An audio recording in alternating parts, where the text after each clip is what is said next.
in order for you and me to devise some kind of method or strategy to offset some of the events or a repetition of the events that have taken place here in Los Angeles recently, we have to go to the root. We have to go to the cause. Dealing with the condition itself is not enough. And it is because of our effort toward getting straight to the root that people oftentimes think we're dealing in hate. We are oppressed. We are exploited.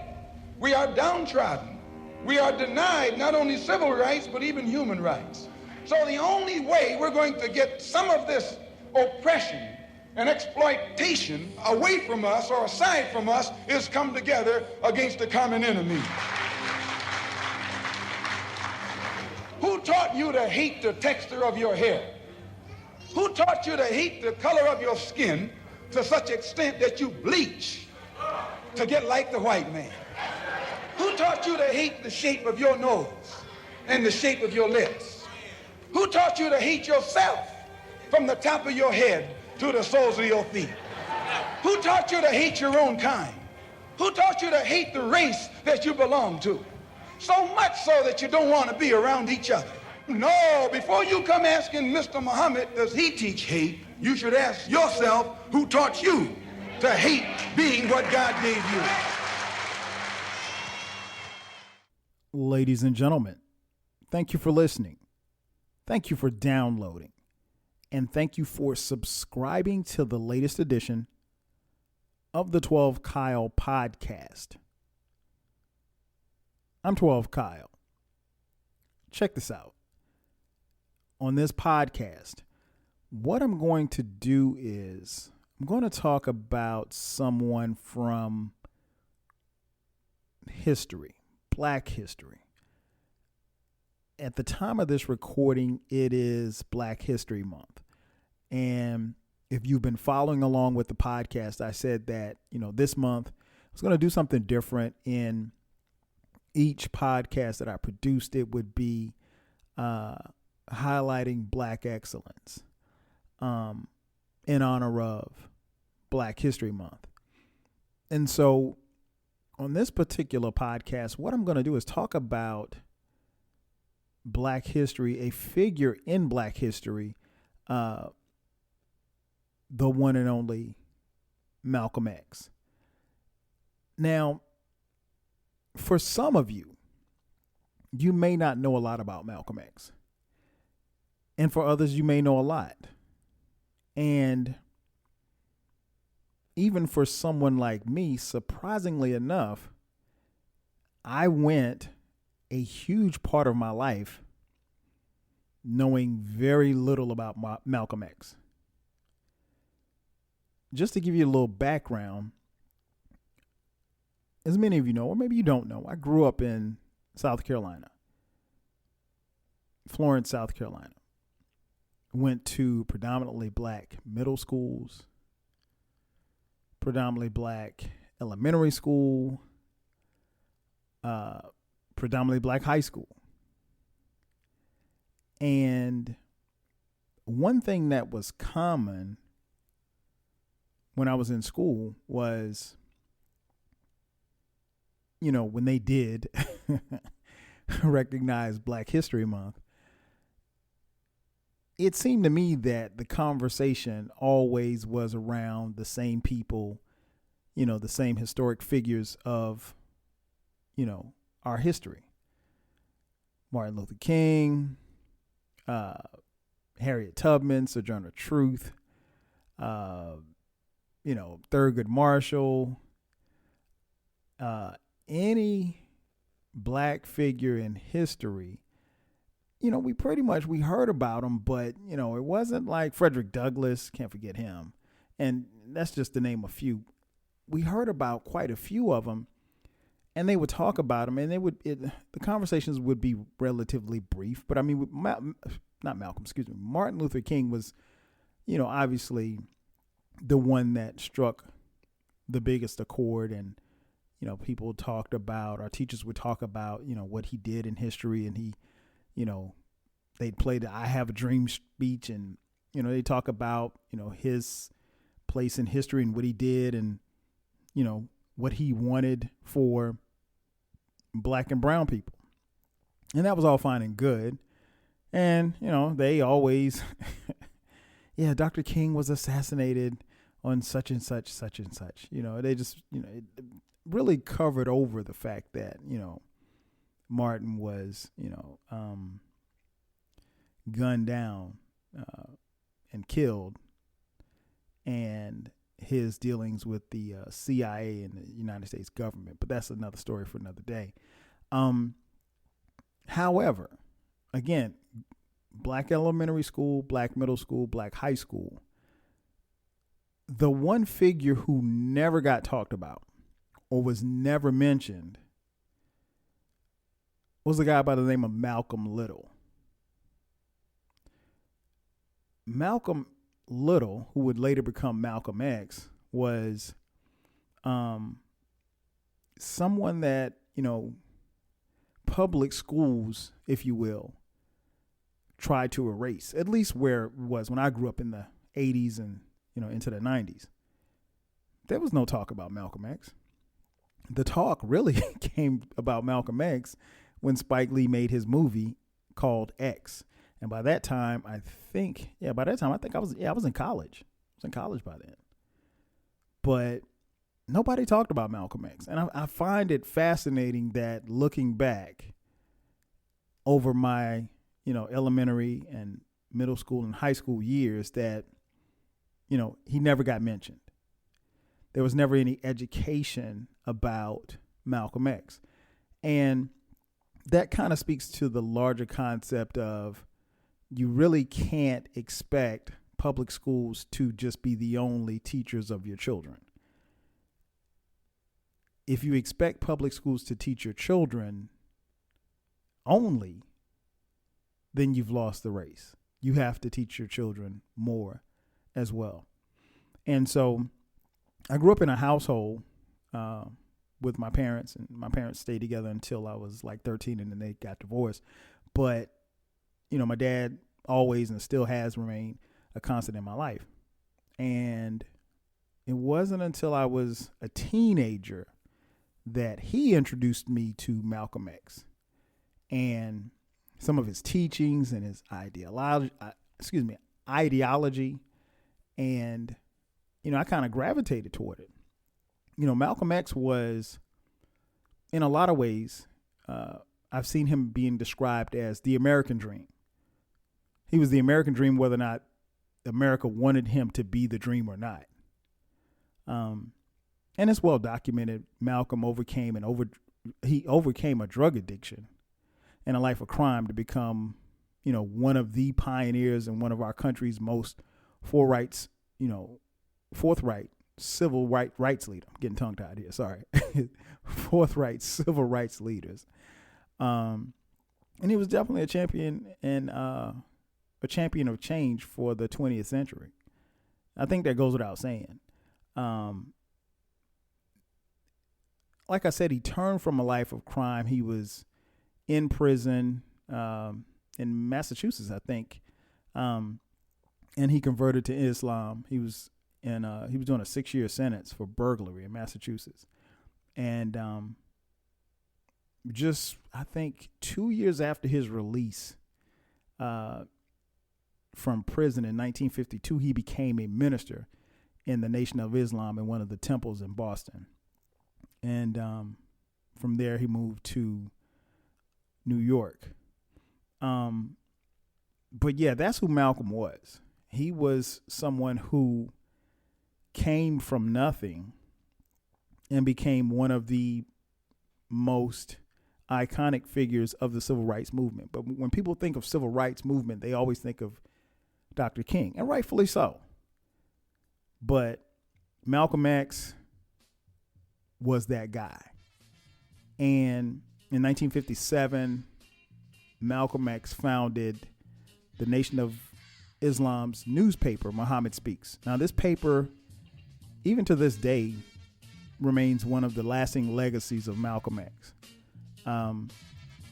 in that paper, he was able to spread his message, his philosophies on black pride, black unity, black beauty, black power.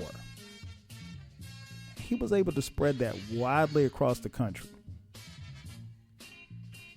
And for a time in the 1960s, Muhammad Speaks was the most widely read black newspaper in the United States, period. It was circulating in, I think, the 100,000s.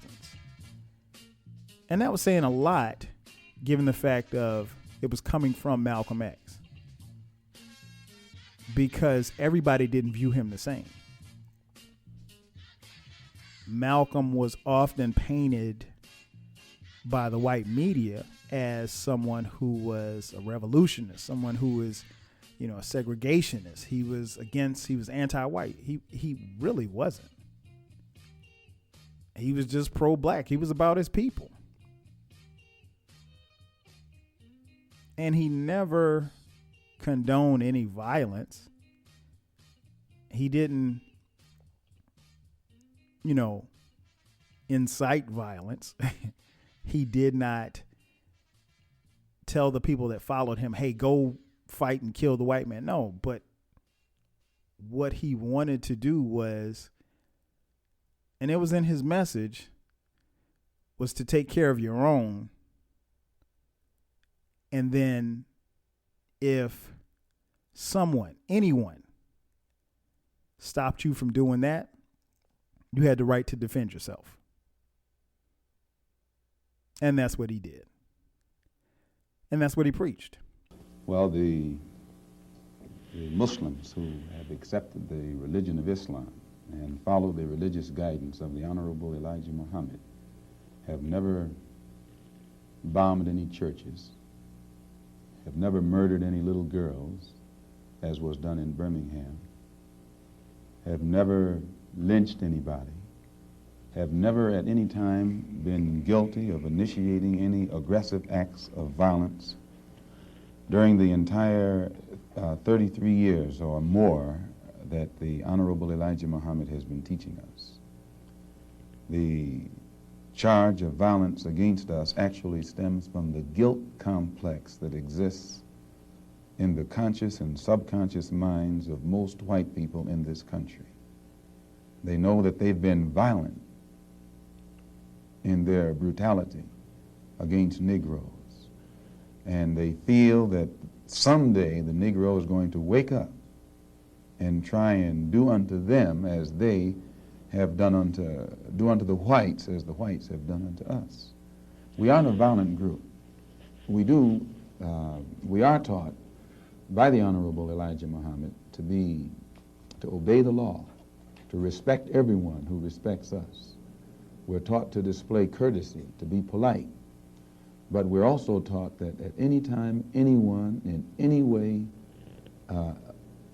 inflicts or seeks to inflict violence upon us, we are within our religious rights to retaliate in self-defense to the maximum degree of our ability.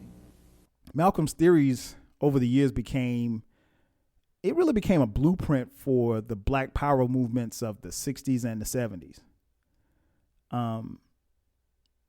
I've read that, he always got credit for cultivating the notion that, quote unquote, black is beautiful. Because it is. But from 1952 to 1965, in the time where he was actually murdered, it is speculated that the Nation of Islam's membership grew from 1,000 to 20,000. And by 1963, Malcolm had become the second most sought after speaker in the world. 1963, a black man, the second most sought after speaker in the world. Now, in 1964, Malcolm left the Nation of Islam. And after he left the Nation of Islam, if you're familiar with history, he changed his stance as far as how he viewed the world. I don't want to say his speech softened, because I don't think it softened, but I think it had a different message. There was a little bit more love for everybody. Wasn't any less hate, because I don't think Malcolm preached hate.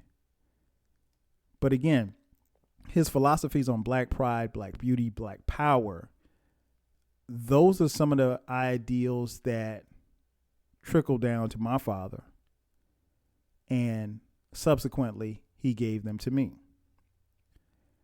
And it wasn't until I read the autobiography of Malcolm X in 1991, so it's almost been 30 years. I was a freshman at South Carolina State University. That's when everything kind of seemed to take hold. But honestly, I had no idea that the book even existed. I knew who Malcolm X was, don't get me wrong. But again, my schools never taught me anything about Malcolm X. And as you all know, in 1965, Malcolm X was assassinated in New York City in the Audubon Ballroom, and he was only 39 years old. But Malcolm's legacy lived on. It lived on through his speeches, through his interviews, through his messages, through his paper. His legacy definitely lived on through the book that was written by Alex Haley, The Autobiography of Malcolm X, again, which I read my freshman year in college. The paperback version of that book sold 400,000 copies in its first year. I mean, you couldn't keep it on the shelf. And I think, honestly, it is essential reading for any and every black person.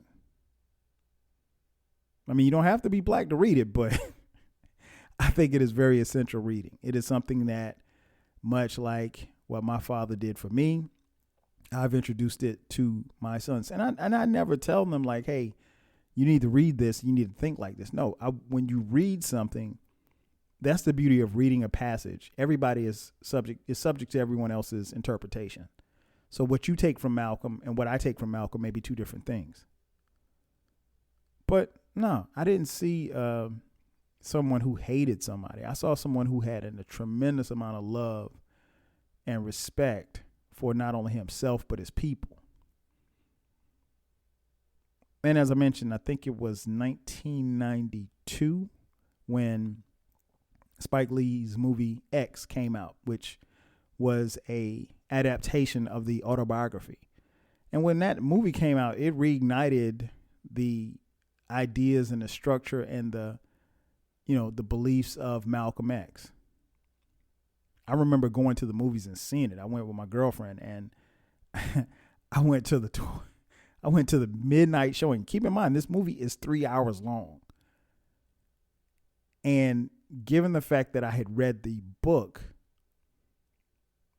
I just remember sitting there watching the movie at midnight, and we didn't get out of it until like 3:00. And I was on the edge of my seat. Wasn't sleepy or anything. It was powerful. And since then, I've read the book twice again. He was a great American story, in my opinion.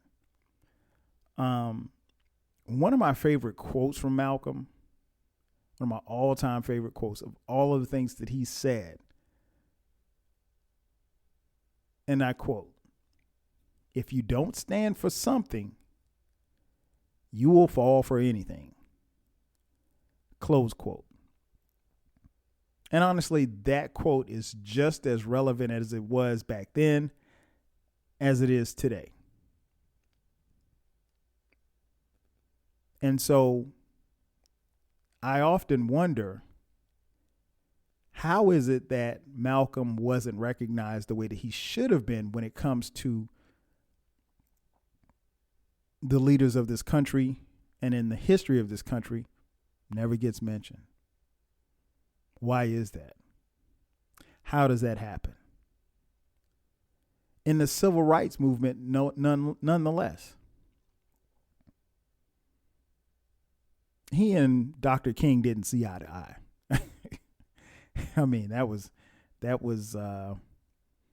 pretty evident. They didn't hate each other. To my knowledge, they only met once. But the way that the media turned it was that, King preached peace and love, and Malcolm X preached hate. So even at that particular time in the 60s, you had a faction of the media that was looking to drive a wedge between these two black leaders. Again, both wanted the same thing, but they both went about different ways about trying to accomplish those particular goals for black folk. So ultimately, I am glad that my dad passed this on to me, because if I had depended on the school system in the state of South Carolina, which in the 12 years that I went to school always was in like 47th, 48th place in all of the states in the United States when it came to education. If I depended on my schools in the state of South Carolina to teach me about Malcolm X, I would have never learned anything about the man. But your education does not end when the school bell rings. Again, I have to thank my father for teaching me about him and introducing that to me. And I'm glad that I was able to pass that information along to my sons as well. Malcolm X is an important part of history. He is an important figure in history. And I just had to take a few minutes of my time in this podcast to share my thoughts on one Malcolm X. Ladies and gentlemen, that's going to do it for me. Thanks again for checking out this edition of the 12 Kyle podcast. Make sure that you subscribe to the podcast, because from time to time this year, we will be dropping bonus coverage and bonus episodes on the podcast. Again, that's going to do it for me. I'm your boy 12 Kyle. I'll catch you guys next time. 5 G's.